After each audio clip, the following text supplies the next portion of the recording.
I'm Barry Laminack, and this isn't what happened in sports. Let's start with the NFL, where football analyst CrisCollinsworth said he was surprised by how much women in Pittsburgh knew about the team. Adding, how can they see the TV from the kitchen?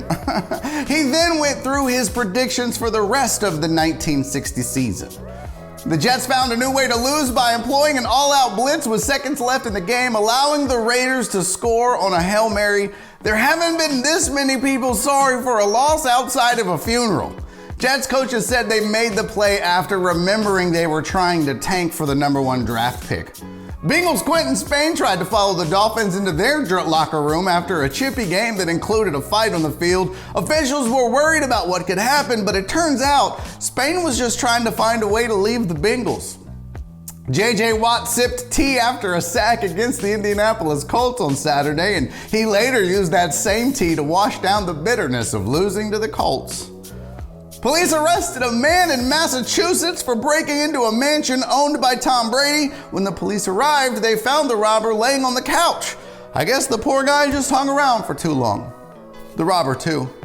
All jokes aside, police released a picture of the intruder. Oof, that's scary. From the world of the NBA, there were allegations by the media that James Harden reportedly missed the team's first practice because he was at a strip club, and of course, he couldn't defend it. Harden not only violated the NBA's COVID policy, but also Diamond and Porsche and Mercedes, and now up on the main stage. Despite the news, Harden said he is still 100% committed to participating in the team's downfall. During a live broadcast, LebronJames was heard mocking Richard Jefferson for being bald. Look for James' new shoes dropping soon, the Nike denials.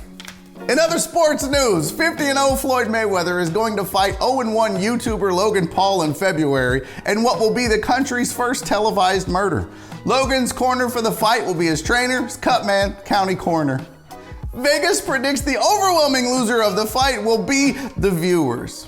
A Notre Dame player's helmet exploded in a game against Syracuse. Afterwards, game officials decided snipers would no longer be allowed during games.